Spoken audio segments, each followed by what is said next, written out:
नमस्कार फ्रेंड्स। घटना चक्र 2025 का हिस्ट्री जो है उसको हम लोग कंप्लीट करेंगे। वो सभी एग्ज़ाम पॉइंट ऑफ व्यू से बहुत ही ज़्यादा। बिना देर किए हम लोग स्टार्ट करते हैं, ठीक है। तो आधुनिक भारतीय इतिहास है, उसका सबसे पहला चैप्टर है जो मॉडर्न हिस्ट्री में आता है, वो है यूरोपीय कंपनियों का आगमन, ठीक है। तो यूरोपीय कंपनियों का आगमन हम लोग पढ़ेंगे। तो देखिए, इसका पहला क्वेश्चन है कि वास्को डी गामा कालीकट पे किस वर्ष आया था। तो वास्को डी गामा जो थे वो कालीकट पे आए थे 1498 AD में। मध्य काल में सबसे पहले, इसका एक्सप्लेनेशन भी हम लोग पढ़ते जाएंगे क्योंकि एक्सप्लेनेशन बहुत इंपॉर्टेंट होता है, ठीक है। जरूर नहीं है कि डायरेक्ट क्वेश्चन ही एग्जाम में आ जाए, तो हम लोग को एक बेसिक जो कंसेप्ट होती है ना वो आनी जरूरी है। तो मध्यकाल में सबसे पहले भारत से संबंध स्थापित करने वाले पुर्तगीज ही थे, पुर्तगाली थे। प्रथम Portuguese Vasco D gamma Bharat के पश्चिमी तट पर स्थित बंदरगाह कालीकट पे 20 मई 1498 को पहुँचे, ठीक है। 20 मई 1498 को उसने यहाँ पहुँचकर भारत के नए समुद्री मार्ग की खोज की। कालीकट के तत्कालीन शासक जामोरिन थे। इन्होंने वास्को डी गामा का स्वागत किया। पुर्तगाली व्यापारियों ने भारत में कालीकट, गोवा, दमन, दीव, हुगली के बंदरगाहों में अपनी व्यापारिक कोठियाँ स्थापित की। 1505 में फ्रांसिस्को डी अल्मीडा भारत में प्रथम पुर्तगाली वायसराय एवं गवर्नर बनकर आया। फ्रांसिस्को डी अल्मीडा 1505 में आता है। व्यापारिक हितों के अगर परिप्रेक्ष्य में बात करें तो हिंद महासागर में प्रभुत्व स्थापित करने के लिए ही अल्मीडा ने ब्लू वाटर पॉलिसी को लाया, अर्थात कि नीला जल की नीति, ठीक है। फ्रांसिस्को डी अल्मीडा 1505 में आया, ब्लू वाटर पॉलिसी लाया। निम्न में से कौन ब्लू वाटर पॉलिसी लाया? तो अल्मीडा। मध्यकाल में सर्वप्रथम भारत से व्यापार संबंध स्थापित किया था तो पुर्तगाली। वास्को डी गामा भारत कब आया? 1498। पुर्तगाली उपनिवेश का प्रथम वायसराय भारत में कौन हुआ? तो अल्मीडा। किसने वास्को डी गामा का कालीकट में स्वागत किया? तो जामोरिन ने किया। वास्को डी गामा के संबंध में कौन सा कथन सत्य है? तो पहला है कि वास्को डी गामा 1498 में भारत की यात्रा पे कालीकट पहुंचा, ठीक है। जामोरिन या सामोथेरी था, बिल्कुल सही है। प्रथम यात्रा में वास्को डी गामा लगभग 1 साल तक भारत में रहा था, तो ये कथन गलत हो जाएगा। और वास्को डी गामा 1501 में आता है, ये भी कथन असत्य है। 20 मई 1498 को वास्को डी गामा कालीकट पहुंचता है। उस समय कालीकट में जामोरिन था। वह लगभग 3 महीने तक, ठीक है, 3 महीने तक भारत रहा और भारतीय वस्तुओं से लदे जहाज को लेकर के पुर्तगाल वापस लौट गया। वास्को डी गामा पुनः 1502 ईस्वी में भारत आया था। 3 महीना रहा, 1501 नहीं बल्कि 1502 में आया। सूची 1 का सूची 2 से मिलान करना है, ठीक है। वास्को डी गामा ये पुर्तगाल का था। क्रिस्टोफर कोलंबस कहाँ का था? तो इसका हो जाएगा राइट आंसर, ठीक है। तो ये हो जाएगा। कैप्टन कुक कहाँ का था? तो ग्रेट ब्रिटेन का था। कैप्टन कुक ग्रेट ब्रिटेन का। और तस्मान कहाँ का था? तो तस्मान था हॉलैंड का, ठीक है। कैप्टन कुक ग्रेट ब्रिटेन का, तस्मान था हॉलैंड का था।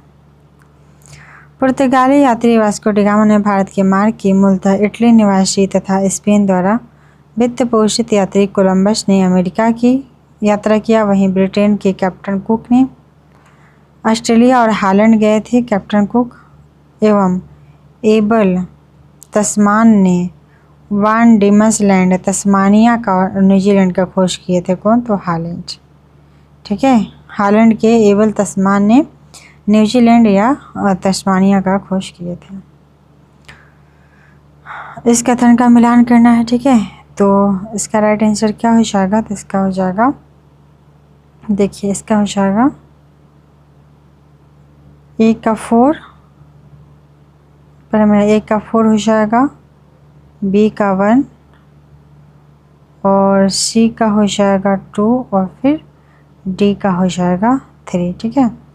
तो Francisco de Almeida blue water policy 1505 में आया था। पेड्रो अल्वारेज काब्राल जो हो जाएगा वो 1500 में भारत आए थे। सितंबर 1500 में पेड्रो अल्वारेज काब्राल आए थे। और अल्फांसो डी अल्बुकर्क जो था वो 1510 में गोवा पर अधिकार किया। और नीनो दे कुन्हा जो था पुर्तगाली हेडक्वार्टर का कोचिन से गोवा बदला जाना। ठीक है, पुर्तगाली हेडक्वार्टर जो कोचिन में था वो बदल करके अब गोवा हो गया था। तो नीनो दे कुन्हा ने किया था कोचिन से गोवा कर दिया। ठीक है, और अल्फांसो दी अल्बुकर्क जो था वो गोवा पे अधिपत्य किया था 1510 में। वही नीनो दी कुन्हा ने क्या किया कि कोचिन से गोवा कर दिया। अल्फांसो डी अल्बुकर्क ने 1510 में गोवा पर आक्रमण किया और उस पर अपना अधिकार कर लिया। नीनो दी कुन्हा ने 1530 ईस्वी में पुर्तगाली हेडक्वार्टर को कोचिन से लेकर के गोवा स्थानांतरित कर दिया। सितंबर 1500 में पेड्रो अल्वारेज काब्राल जो था वो भारत में आगमन उसका होता है। और 1505 में फ्रांसिस्को डी अल्मीडा को भारत का पहला पुर्तगाली गवर्नर एवं वायसराय बनाया गया। उसकी नीतियों को ब्लू वाटर पॉलिसी कहा जाता था क्योंकि उसका मुख्य उद्देश्य हिंद महासागर में अपना प्रभुत्व जमाना था। 10 नंबर क्वेश्चन कहता है क्या कि क्रिस्टोफर कोलंबस सभी लोग जानते हैं किसका खोज किया था, तो ये इटली का किया था। ठीक है, और फिर जैक कार्टियर हो जाएगा फ्रांस का। जैक कार्टियर फ्रांस का। सर फ्रांसिस ड्रिक जो था वो किया था यूनाइटेड किंगडम का। ठीक है, sir Francis Drigh United kingdom का। और फर्डिनेंड मैगलन जो था वो पुर्तगाल का था। फर्डिनेंड मैगलन जो था वो पुर्तगाल का था। तो जैक कार्टियस जो हो जाएगा वो फ्रांस का हो जाएगा। क्रिस्टोफर कोलंबस इटली का खोज किया। और जैक कार्टियस जो था वो फ्रांस। सर फ्रांसिस ड्रेक जो था, और सॉरी कोलंबस इटली का खोज नहीं किया था, वो था वहाँ का। ठीक है, और फर्डिनेंड जो ये थे ना सर फ्रांसिस ड्रेक, ये यूनाइटेड किंगडम का। ठीक है, तो क्रिस्टोफर कोलंबस इटली का था और जैक कार्टियस फ्रांस का था। सर फ्रांसिस ड्रेक इंग्लैंड मतलब यूनाइटेड किंगडम के थे। और फर्डिनेंड मैगलन जो थे वो पुर्तगाल के थे। ठीक है, तो नेक्स्ट 11 नंबर क्वेश्चन कहता है कि कौन भारत आने वाले यात्री पुर्तगाल देश का नहीं है, तो ये हो जाएगा पीटर मुंडी नहीं है। बाकी डुआर्ट बारबोसा है पुर्तगाल, डोमिंगो पायस भी पुर्तगाल के थे और फर्नाओ नूनेज भी पुर्तगाल के थे। तो फर्नाओ नूनेज, डोमिंगो पायस और फिर बारबोसा ये के तो पुर्तगाल के। ठीक है, पीटर मुंडी जो थे 17वीं शताब्दी में, पीटर मुंडी 17वीं शताब्दी भारत आने वाले ब्रिटिश व्यापारी लेखक एवं यात्री था।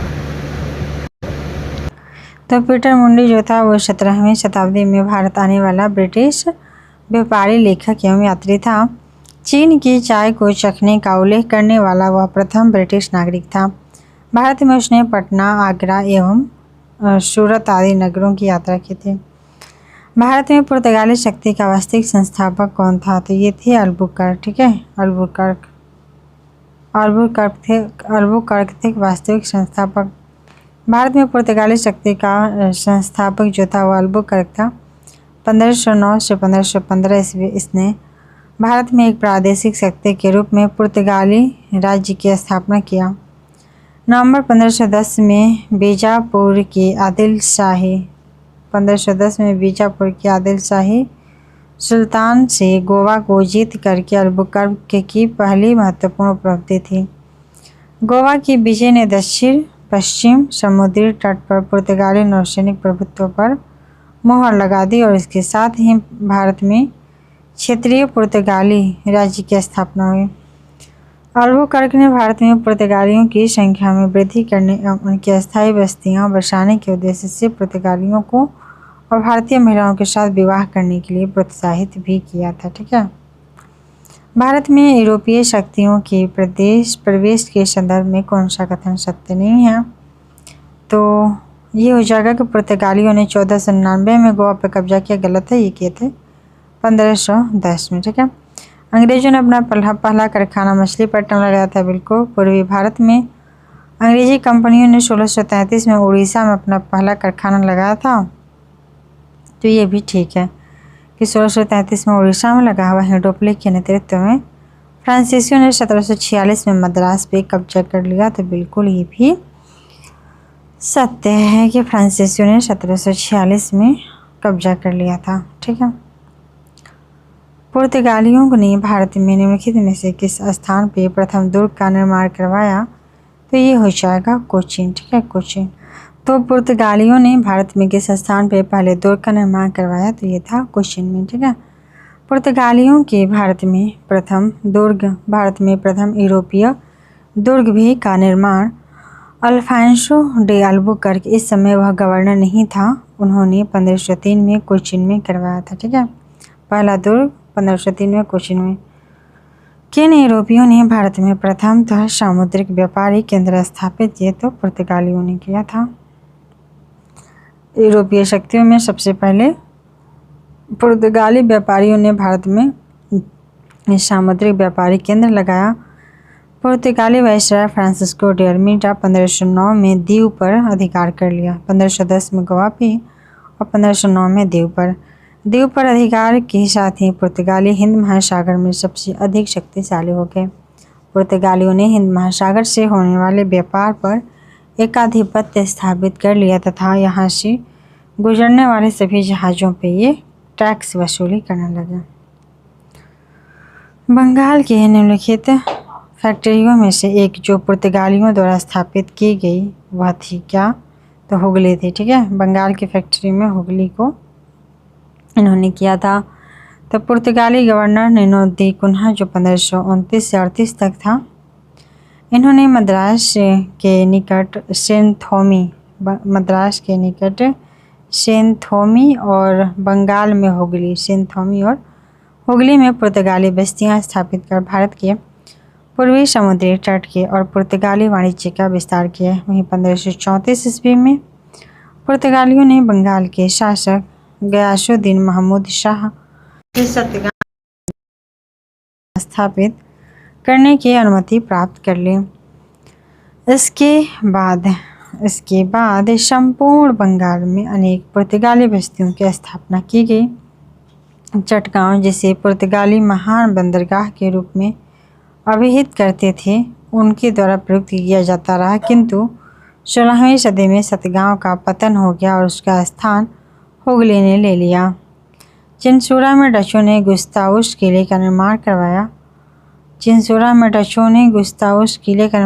और वहीं श्री रामपुर डेनिस का प्रमुख केंद्र बना रहा। 70 नंबर क्वेश्चन कहता है कि पांडिचेरी वर्तमान में इसको पुडुचेरी कहते हैं। इसके फर्स्ट कथन कहता है कि पांडिचेरी पे कब्जा करने वाली पहले यूरोपीय शक्ति पुर्तगाली थे। तो बिल्कुल पांडिचेरी और पुडुचेरी पर सबसे पहले कब्जा पुर्तगाली किए थे। पांडिचेरी पर कब्जा करने वाले दूसरे यूरोपीय शक्ति फ्रांसीसी थे और अंग्रेज ने कभी पांडिचेरी पर कब्जा नहीं किया। तो ये दोनों गलत है, इसको हम लोग देखेंगे। तो पांडिचेरी में सबसे पहले पुर्तगालियों ने अपना उपनिवेश स्थापित किया था। पांडिचेरी में इसके बाद डेन्स और डचों ने, ठीक है, पुर्तगाली के बाद पांडिचेरी में डेन्स और डचों ने अपनी व्यापारी कोठियाँ स्थापित की थी, जिसके बाद 1673 में, ठीक है, 1673 ईस्वी में फ्रांसीसियों ने यहाँ अपनी बस्तियाँ स्थापित की थी। अंग्रेजों ने भी पांडिचेरी पे 1793 ईस्वी में कब्जा कर लिया और फिर 1814 ईस्वी में हुई पेरिस की संधि के तहत इसे फ्रांस को सौंप दिया। इस प्रकार केवल कथन फर्स्ट जो है वो सही है, ठीक है। हुगली को बंगाल की खाड़ी में समुद्री लूटपाट के लिए किसने अड्डा बनाया था? तो पुर्तगालियों ने। पुर्तगालियों द्वारा हुगली को बंगाल की खाड़ी में समुद्री लूटपाट के लिए अड्डा के रूप में इस्तेमाल किया जाता था। 19वां क्वेश्चन है कि बंगाल की खाड़ी में समुद्री डकैती हेतु हुगली का उपयोग पुर्तगाली किए थे। कौन कलकत्ता का संस्थापक था? तो ये सब लोग जानते हैं, फैक्ट्री के प्रमुख जॉब चाणक्य ने अंग्रेजों के व्यापार केंद्र के लिए हुगली के स्थान पे, हुगली चूँकि पुर्तगालियों का था इसलिए कलकत्ता स्थल को चुना था। तो कासिम बाजार फैक्ट्री के प्रमुख चाप चाणक्य थे, तो उन्होंने हुगली की जगह पे अब सुतनौतिया को कलकत्ता को चुना था। ठीक है, उसे ही कलकत्ता का संस्थापक माना जाता है। हालांकि मई 2003 में दिए गए अपने निर्णय में कलकत्ता उच्च न्यायालय की एक खंडपीठ ने जॉब चाणक्य को कलकत्ता के संस्थापक न मानते हुए कहा कि कलकत्ता या Calcutta job Chanakya. 20 number question कहता है कि निम्नलिखित में से कौन कलकत्ता के संस्थापक थे। ठीक है, तो कलकत्ता के संस्थापक कौन थे, तो इसका राइट आंसर हो जाएगा जॉब चाणक्य। कासिम बाजार की फैक्ट्री के प्रमुख जॉब चाणक्य ने अंग्रेजों के व्यापार केंद्र के लिए हुगली के स्थान पर सुतानती या फिर सुतनौती कलकत्ता के स्थान को चुने थे। उसे ही कलकत्ता का संस्थापक माना जाता है। हालांकि मई 2003 में दिए गए निर्णय में कलकत्ता उच्च न्यायालय की एक खंडपीठ ने ये कहा कि जॉब चाणक्य को कलकत्ता का संस्थापक नहीं माना जाएगा, बल्कि कलकत्ता या कालिकता जो था ना, वो जॉब चाणक्य के आगमन से पहले ही अस्तित्व में था। और इसी आधार पे जो 24 अगस्त 1690 ईस्वी को कलकत्ता स्थापना दिवस मनाया जाता है, वो भी अब नहीं माना जा सकता है उसको। ठीक है, कलकत्ता किसने बसाया था, तो हो जाएगा जॉब चाणक्य ने। निम्न में से किस स्थान पे भारत में प्रथम नगर निगम स्थापित किया गया, तो ये हो जाएगा मद्रास। ठीक है, मद्रास में आधुनिक भारत में पहला नगर निगम 1688 ईस्वी में मद्रास की पूर्व प्रेसिडेंसी शहर में स्थापित किया गया था। भारत के साथ व्यापार के लिए सबसे पहले संयुक्त पूंजी जो होती है ना, वो कंपनी किन लोगों ने आरंभ की थी, तो ये हो जाएंगे डचों ने। ठीक है, तो व्यापार के लिए सर्वप्रथम संयुक्त पूंजी जो है वो डचों ने क्या किया था, तो आरंभ किया था डचों ने। ठीक है, डचों ने आरंभ किया था। ठीक है, चलिए नेक्स्ट क्वेश्चन हम लोग पढ़ेंगे। तो ये है कि भारत के साथ व्यापार के लिए सर्वप्रथम संयुक्त पूंजी जो कंपनी है वो 1600 ईस्वी में लंदन में स्थापित अंग्रेजी east India company the governor and company of merchants of London trading into the east Indies थी। इसके बाद 1602 ईस्वी में डच या हॉलैंड संसद द्वारा पारित प्रस्ताव से एक संयुक्त डच ईस्ट इंडिया कंपनी की स्थापना होती है, तो इसलिए ये हो जाएगा आंसर। ठीक है, नेक्स्ट क्वेश्चन कह रहा है कि कौन सा कथन जो है इसमें से सही है, तो ये हो जाएगा कि डचों ने पुर्तगालियों को पराजित किए थे और फिर आधुनिक कोच्चि जो है उन्होंने फोर्ट विलियम्स का निर्माण किया था। तो डचों ने पुर्तगालियों को कोचिन में हरा दिया और वहाँ पे फोर्ट विलियम का निर्माण कर दिए थे। ठीक है, डचों ने पुर्तगालियों को पराजित करके आधुनिक कोच्चि, पूर्व नाम कोचिन है इसका, तो वहाँ पे फोर्ट विलियम्स का निर्माण कराया था। 25 क्वेश्चन कहता है कि भारतीय इतिहास के संदर्भ में बताना है कि कौन सा कथन सत्य है, तो इसमें हो जाएगा कि अल्फांसो द अल्बुकर्क ने बीजापुर सल्तनत से गोवा को छीन लिया था 1510 में, बिल्कुल सही है।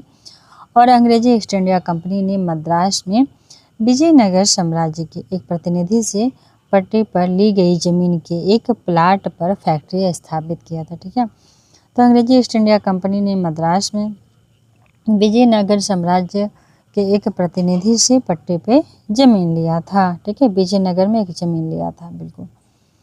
तो ये वही बात कह रहा है कि 1510 ईस्वी में अल्बुकर्क ने बीजापुर सल्तनत से गोवा छीन लिया और यहाँ पे जमीन लेकर के मद्रास में एक फैक्ट्री की स्थापना भी इन लोगों ने किया था। ठीक है,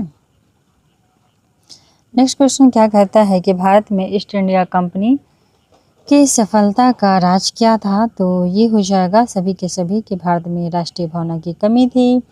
यहाँ के जो सेना थे उसको पश्चिमी प्रशिक्षण मिला था और उनके पास आधुनिक हथियार थे। वहीं भारतीय सैनिकों में राष्ट्रीय भावना का एक तो अभाव था और उसके अलावा जो कोई उन्हें अच्छा वेतन देता था वो अपनी सेवा में लगा सकता था, ये मायने नहीं रखता था कि हम राष्ट्र के लिए करें। ठीक है, इंग्लैंड के एक मर्चेंट्स एडवेंचर्स नामक दल ने अंग्रेजी ईस्ट इंडिया कंपनी या फिर the governor and company of merchants of London trading into the east Indies की स्थापना करता है।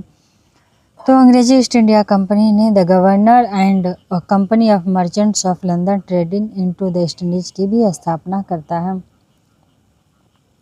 निम्नलिखित ब्रिटिश कंपनियों में से किसे भारत में व्यापार करने का पहला अधिकार पत्र प्राप्त हुआ था? तो ये हो जाएगा लीवेंट कंपनी को। ठीक है, लीवेंट कंपनी को 1592 ईस्वी में स्थल मार्ग से 1592 में ही स्थल मार्ग से भारत में व्यापार करने का अधिकार पत्र प्राप्त हुआ और 31 दिसंबर 1600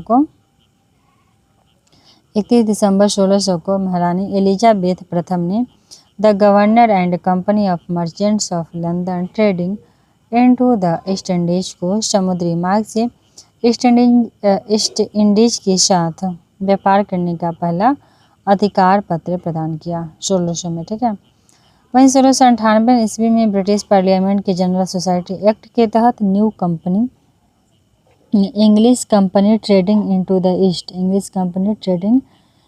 ईस्ट का गठन किया गया और 1702 ईस्वी में ब्रिटिश क्राउन और संसद द्वारा दोनों कंपनियों की विलय की प्रक्रिया भी प्रारंभ कर दी गई। ठीक है, ये दोनों विलय भी हो जाते हैं। वहीं 1708 ईस्वी में दोनों 1708 ईस्वी में 1708 ईस्वी में ना दोनों कंपनियों को मिला करके नया नाम मिलता है। भारत में 1613 ईस्वी में अंग्रेजों ने अपनी पहली फैक्ट्री कहाँ पर स्थापित किया? तो ये हो जाएगा सूरत में किया था। ठीक है, सूरत में कैप्टन विलियम हॉकिंस जो थे वो सूरत से मुगल दरबार को अप्रैल 1609 ईस्वी में पहुंचे थे, किंतु सूरत में फैक्ट्री की स्थापना की अनुमति पाने में सफल नहीं हो सके थे। तो कैप्टन विलियम हॉकिंस 1609 ईस्वी में आए थे, लेकिन वो अनुमति नहीं सफल हुए। 1611 में पुर्तगालियों के विरोध के बावजूद कैप्टन मिडल्टन जो थे वो सूरत के समीप स्वावली पहुंचे थे और मुगल गवर्नर से वहां पे व्यापार करने की अनुमति पाने में सफल हो गए थे। कौन? तो कैप्टन मिडल्टन। जबकि विलियम हॉकिंस जो थे वो अनुमति नहीं पा सके, लेकिन कैप्टन मिडल्टन ने अनुमति ले लिया था। कहाँ पे? तो सूरत के स्वावली में वहां के गवर्नर से। कैप्टन थॉमस बेस्ट जो आते हैं वो पुर्तगालियों को शायरली नामक स्थान पे पराजित कर देते हैं। क्योंकि अंग्रेज तो विरोध कर ही रहे थे, इसीलिए कैप्टन थॉमस बेस्ट आते हैं और ये पुर्तगालियों को शायरली नामक स्थान पे पराजित कर देते हैं और पुर्तगाली जो एकाधिकार बना के भारत में रह रहे थे उनकी निरंतरता को भी भंग कर देते हैं। उसके बाद अंग्रेजों ने सूरत में 1613 ईस्वी में फाइनली जाकर के इतना स्ट्रगल के बाद अस्थायी रूप से एक फैक्ट्री को स्थापित करते हैं। यहाँ से अंग्रेजों ने अपने व्यापार को देश के दूसरे भागों में फैलाया तथा शीघ्र ही अहमदाबाद, बुरहानपुर, अजमेर तथा आगरा में सहयोगी फैक्ट्रियां भी स्थापित किए। ठीक है, नेक्स्ट क्वेश्चन कहता है कि निम्नलिखित में से किस अंग्रेज अधिकारी ने पुर्तगालियों को स्वावली के स्थान पर हराया था? तो ये हो जाएंगे थॉमस बेस्ट।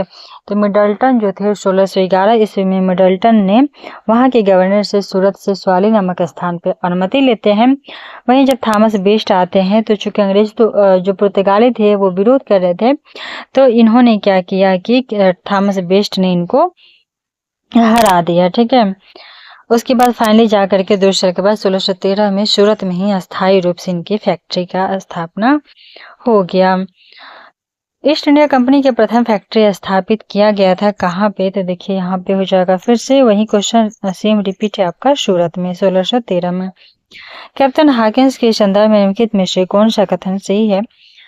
तो ये सिर्फ दूसरा वाला कथन सही है कि तुर्की भाषा के बहुत अच्छा ज्ञाता थे कैप्टन हॉकिंस। ठीक है, और वो 1611 में जेम्स वन के दूत के रूप में भारत आए थे, तो ये गलत हो जाएगा क्योंकि 1608 से 11 के बीच में जहांगीर के दरबार में ईस्ट इंडिया कंपनी द्वारा भेजे जाने वाला पहला अंग्रेज थे हॉकिंस। वहीं 1608 में भारत आए थे तथा वह इंग्लैंड के राजा जेम्स प्रथम का दूत था। उसे तुर्की भाषा का ज्ञान था, वह तुर्की बहुत अच्छा बोलता था। ठीक है, वह तुर्की बहुत अच्छा बोलता था। ठीक, तो ये 1608 में आए थे, यहाँ पे 1611 लिखा है इसलिए यह गलत हो जाएगा। इंग्लिश ईस्ट इंडिया कंपनी का कारखाना स्थित था। तो इंग्लिश ईस्ट इंडिया कंपनी का कारखाना कहाँ स्थित था? तो सिर्फ हो जाएगा भरूच में। ठीक है, श्रीकाकुल गलत हो जाएगा, तिरुचिरापल्ली भी गलत हो जाएगा, सिर्फ और सिर्फ भरूच में था, भरूच में। ठीक है, 17वीं शताब्दी के पहले चतुर्थांश तक ईस्ट इंडिया कंपनी ने सूरत, भरूच, बुरहानपुर, अहमदाबाद और आगरा में अपने कारखाने स्थापित कर लिए थे। सूरत, भरूच, बुरहानपुर, अहमदाबाद और आगरा में अपने कारखाने स्थापित कर लिए थे। निम्नलिखित यूरोपीय व्यापारी कंपनियों में से किसने सूरत में सर्वप्रथम अपना कारखाना स्थापित किया? तो ये हो जाएगा अंग्रेजों ने। ठीक है, डच, फ्रांसीसी, पुर्तगाली, तो बिल्कुल ये सारे के सारे गलत है। तो पहली बार सूरत में अपना कारखाना स्थापित किया था अंग्रेजों ने। ठीक है, पुर्तगाली पहली बार नहीं हो जाएंगे, ये सारे के सारे दूसरी जगह किए थे। यूरोपीय व्यापारी कंपनियों में से ब्रिटिश ईस्ट इंडिया कंपनी ने सबसे पहले सूरत में फैक्ट्री स्थापित की थी। वहीं 1613 ईस्वी में जहांगीर ने अंग्रेजों को सूरत में अस्थायी कारखाना स्थापित करने की अनुमति दे दिया था। सूरत में डचों द्वारा फैक्ट्री जो था वो 1616 ईस्वी में लगाई गई 3 साल के बाद। ठीक है, तो अंग्रेजों के 3 साल के बाद 1616 में डचों ने वहां पे सूरत में फैक्ट्री लगा दिया, जबकि फ्रांसीसियों द्वारा 1668 ईस्वी में स्थापित किया गया। वहीं फ्रांसीसी जो थे ना वो 1668 में, तो 1613 में अंग्रेज, 1616 में डच और फ्रांसीसी 1668 में किए। उल्लेखनीय है कि ईस्ट इंडिया कंपनी ने सबसे पहले 1611 में मसूलीपट्टनम में अपना कारखाना स्थापित किया था, जो कि अस्थायी रूप से था। इन्होंने अपना प्रथम अस्थायी कारखाना 1613 में वहीं सूरत में लगाया। सूरत में अभी इन लोगों ने 1611 से ही लगाना शुरू किया था और लड़ाइयाँ भी हुआ। तो पहले मिडलटन ने लगवाया और फिर लड़ाई हुआ इनका स्वाली नामक जगह पे थॉमस बेस्ट के नेतृत्व में। ठीक है, फिर फाइनली 1613 में हो गया था। फ्रांसीसियों ने भी अपना प्रथम कारखाना 1668 में लगाया था, वह सूरत में ही लगाया था। और डचों ने भी 1616 ईस्वी में कहाँ लगाया था? तो सूरत में ही लगाया था। ठीक, वर्ष 1613 में अंग्रेजी ईस्ट इंडिया कंपनी को कहाँ एक कारखाना स्थापित करने की अनुमति मिली थी? तो ये हो जाएगा सूरत में। तो 1613 में अंग्रेजी ईस्ट इंडिया कंपनी को एक कारखाना स्थापित करने की अनुमति मिली थी सूरत में। ठीक है, बिल्कुल। ईस्ट इंडिया कंपनी के प्रारंभिक दौर में वेस्टर्न प्रेसिडेंसी कहाँ थे? तो वेस्टर्न प्रेसिडेंसी कहाँ थी? सूरत में थी। ईस्ट इंडिया कंपनी के प्रारंभिक दौर में वेस्टर्न जो प्रेसिडेंसी थे वो कहाँ थे? तो सूरत में थी। ईस्ट इंडिया कंपनी के प्रारंभिक दौर में वेस्टर्न प्रेसिडेंसी सूरत में थी। ईस्ट इंडिया कंपनी ने आरंभ में सूरत को अपनी वेस्टर्न प्रेसिडेंसी बनाया, बाद में यह बॉम्बे स्थानांतरित कर दिया गया था। ब्रिटिश ईस्ट इंडिया कंपनी ने बम्बई किससे लिया था? तो ये हो जाएगा पुर्तगालियों से। ठीक है, बम्बई ले लिया था इन लोगों ने पुर्तगालियों से। तो ब्रिटिश ईस्ट इंडिया कंपनी ने बम्बई जो है पुर्तगालियों से लिया। और 1662 ईस्वी में इंग्लैंड के सम्राट थे चार्ल्स द्वितीय।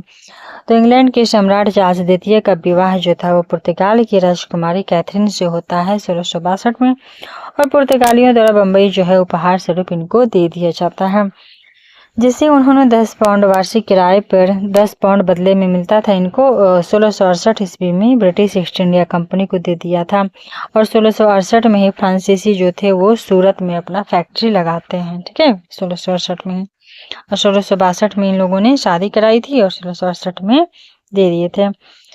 किस वर्ष प्रयागराज उत्तर प्रदेश के किले पे अंग्रेजों का अधिकार स्थापित हो गया? तो देखिए, तारांकित प्रश्न दिया हुआ है, इसमें कुछ गड़बड़ है।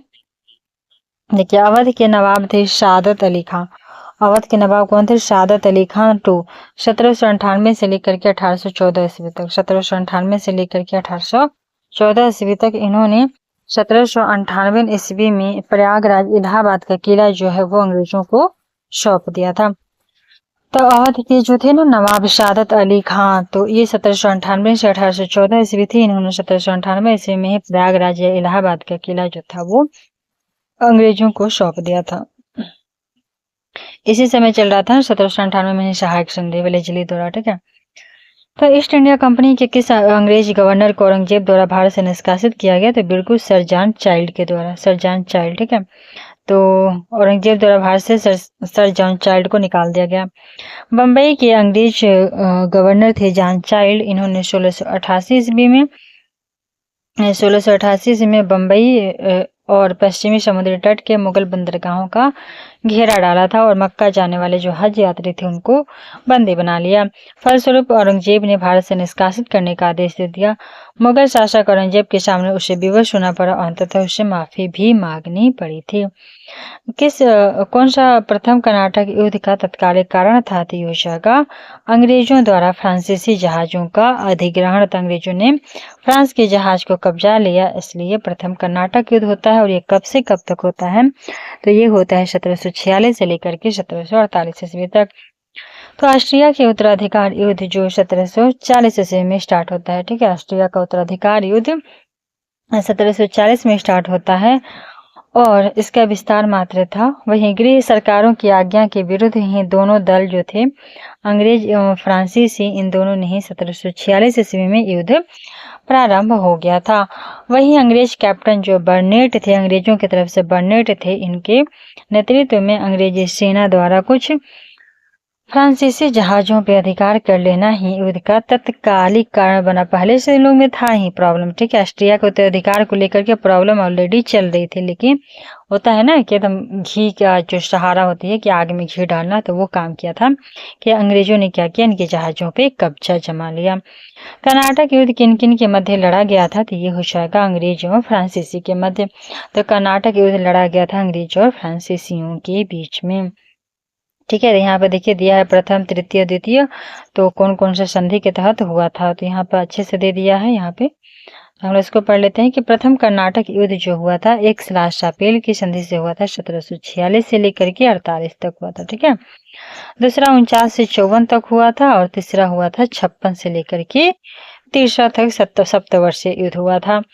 तो जो दूसरा था वो निर्णायक युद्ध था। ठीक है, दूसरा वाला निर्णायक था। वहीं तृतीय कर्नाटक युद्ध था वो पेरिस की संधि से समाप्त हुआ था। वहीं प्रथम मैसूर युद्ध की बात करें तो जिसमें क्या हुआ था कि ब्रिटिशर्स की हार हो गई थी और हैदर अली इधर से लड़ रहे थे। ठीक है, मैसूर की तरफ से हैदर अली लड़ रहे थे 1767-69 में। ठीक, तो यहाँ पे देखिए फिर से आ गया वहीं कि कब कब हुआ है। तो देखिए यहाँ पे आ गया फिर से क्वेश्चन कि प्रथम हो जाएगा 46-48, द्वितीय 49 से 54, कर्नाटक का तृतीय युद्ध हो जाएगा वही 58 से 63, कहीं सप्तवर्षीय 56 से 63 देता है, क्योंकि 58 से तो 5 ही साल होगा ना, तो 58 से 63, और पानीपत का तृतीय युद्ध 1761 में।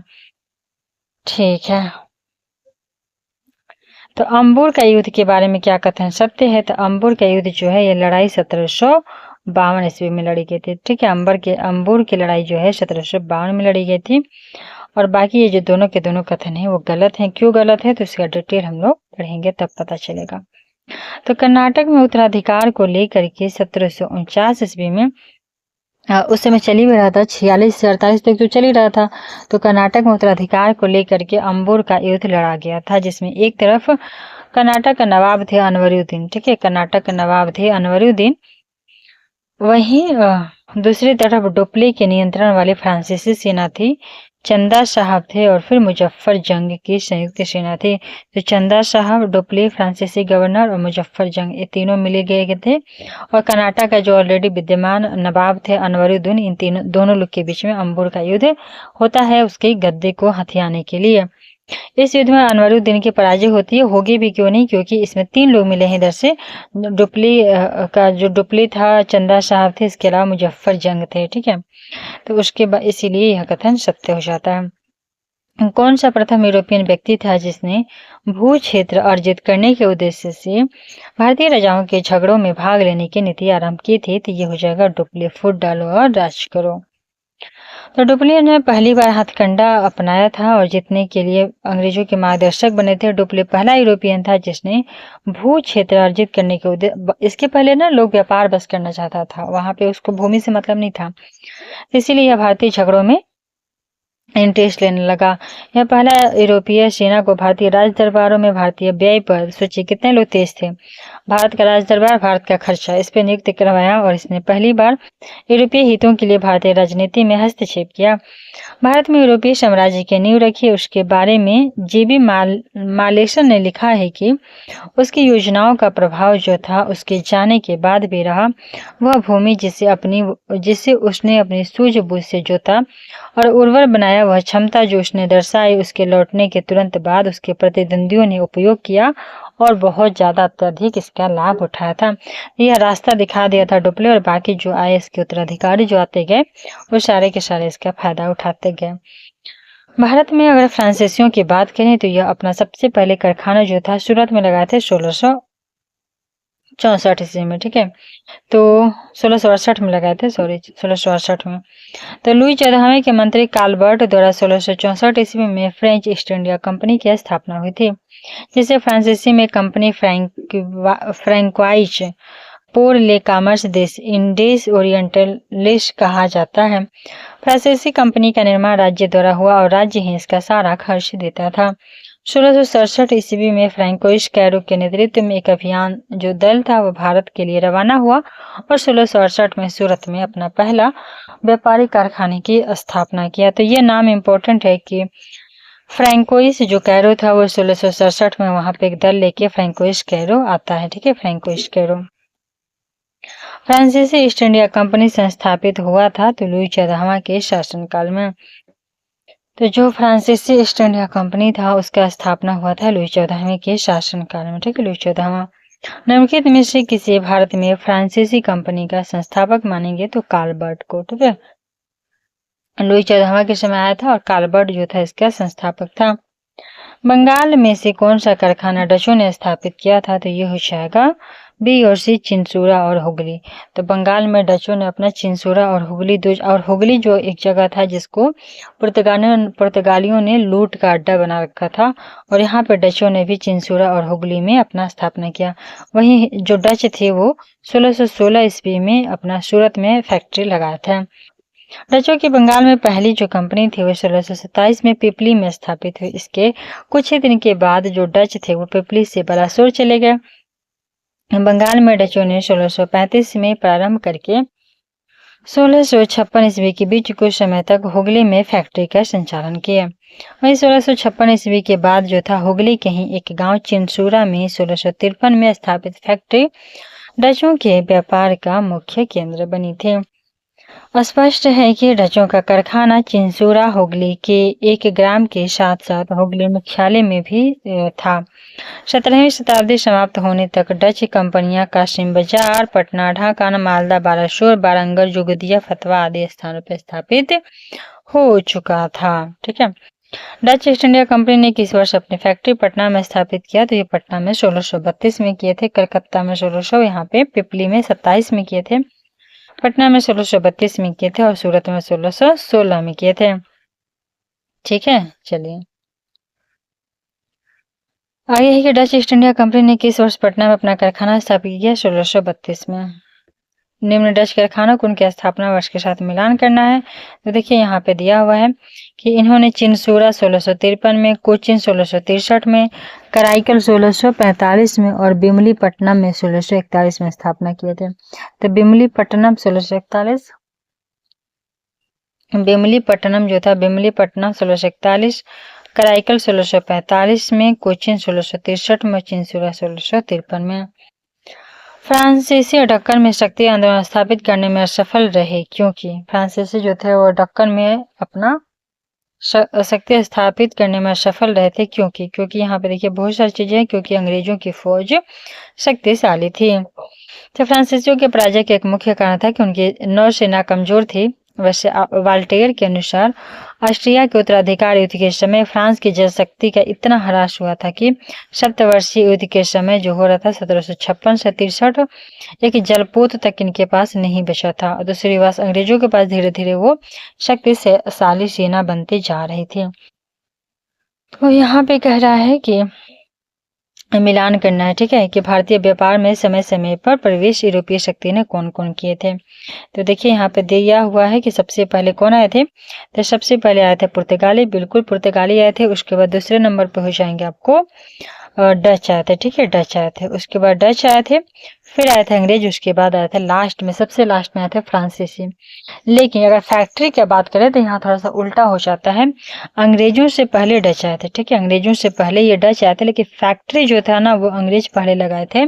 डच 1616 में लगाते हैं, अंग्रेज तो 1613 में ही लगा देते हैं। तो यहाँ थोड़ा सा उल्टा हो जाता है, डच आए थे पहले लेकिन अंग्रेज जो है फैक्ट्री पहले लगाए थे, ठीक है। बाकी तो फ्रांसीसी सबसे लास्ट में ही है क्योंकि उनकी तो फैक्ट्री ही बनी थी 1664 में, ठीक है। और पुर्तगाली सबसे पहले आए थे, बिल्कुल। चलिए आगे है कि नेक्स्ट क्वेश्चन है, ये दो सूचियां दी गई हैं, इनको मिलान करना है। तो पांडिचेरी जो है क्या करना है कि, ठीक है, तो सही सम्मेलन कौन है? तो शद्रास डच से संबंधित है, ट्रावनकोर डेन या डेनिश, गोवा पुर्तगीज और पांडिचेरी जो है वो फ्रेंच से संबंधित है।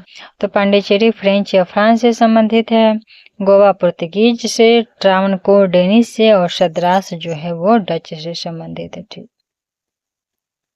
उस क्षेत्र की पहचान करें जहां से यूरोप वासियों को सर्वोत्तम सोरा और अफीम प्राप्त होता है, तो ये हो जाएगा बिहार। बिहार से सबसे ज्यादा इनको शोरा और फिर अफीम मिलता था, ठीक है, बिहार से।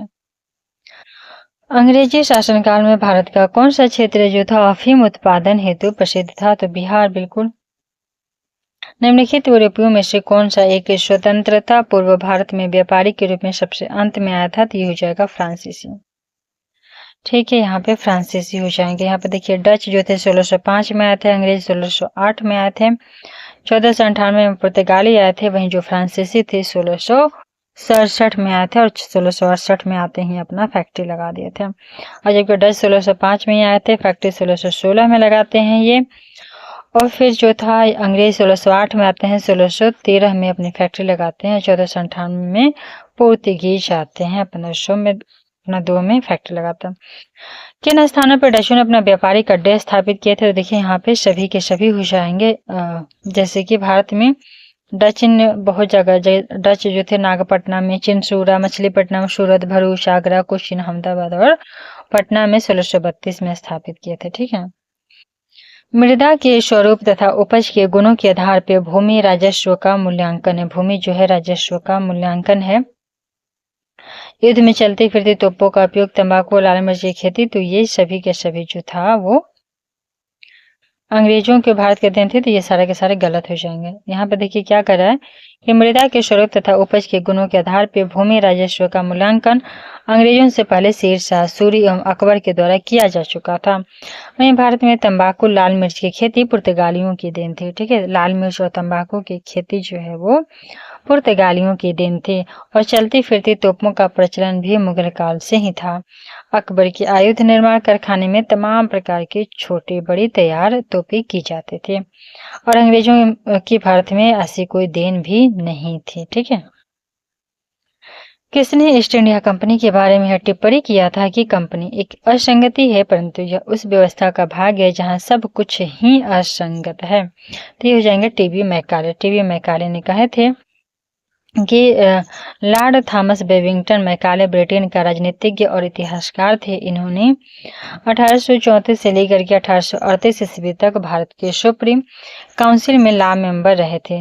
प्रसिद्ध दंड विधान ग्रंथ द इंडियन पिनल कोड की पांडुलिपि इसी ने तैयार किया था। वहीं अंग्रेजों ने भारत की सरकारी भाषा और शिक्षा का माध्यम और यूरोपीय साहित्य, दर्शन तथा विज्ञान को भारतीय शिक्षा का लक्ष्य बनाने में इसकी महत्वपूर्ण भूमिका भी थी। वहीं ईस्ट इंडिया कंपनी की नीतियों पर टिप्पणी करते हुए मैकाले ने कहा था कि कंपनी एक असंगति है परंतु यह उस व्यवस्था का भाग है जहां सब कुछ ही असंगत है, ठीक है। तो टीबी मैकाले ने यह कमेंट किया था। नेक्स्ट क्वेश्चन कहता है कि एक शापिल जो है वो 1748 की संधि के संदर्भ में कौन सा कथन सत्य है? तो दोनों के प्रथम कर्नाटक युद्ध समाप्त हुआ था और अंग्रेजों को मद्रास पुनः प्राप्त हो गया था, ठीक है। एक शापिल की संधि में मद्रास इनको दोबारा से मिल गया था। एक शापिल की संधि जो है वो 1748 ईस्वी में ऑस्ट्रिया के उत्तराधिकार का युद्ध समाप्त हो गया था। यूरोप का युद्ध बंद होते ही कर्नाटक का प्रथम युद्ध समाप्त हो गया और मद्रास जो अंग्रेजों को पुनः मिल गया था। भारत में अंग्रेजों की सफलता तथा फ्रांसीसियों की असफलता के कारण क्या थे? तो पहला था कि अंग्रेजों को बंगाल विजय से अपार धन एवं जनशक्ति मिला था, वहीं अंग्रेजों की बेहतर नौसैनिक ताकत है। तो बिल्कुल दोनों के दोनों कथन सत्य हैं, ठीक है। तो इसी के साथ ये चैप्टर होता है समाप्त। हम लोग मिलेंगे अगले वीडियो में और नेक्स्ट टॉपिक करेंगे ईस्ट इंडिया कंपनी और बंगाल के नवाब, और जितना जल्दी हो सके इस घटना चक्र 2025 को हम लोग कंप्लीट करेंगे क्योंकि एग्जाम बहुत ही ज़्यादा नज़दीक है।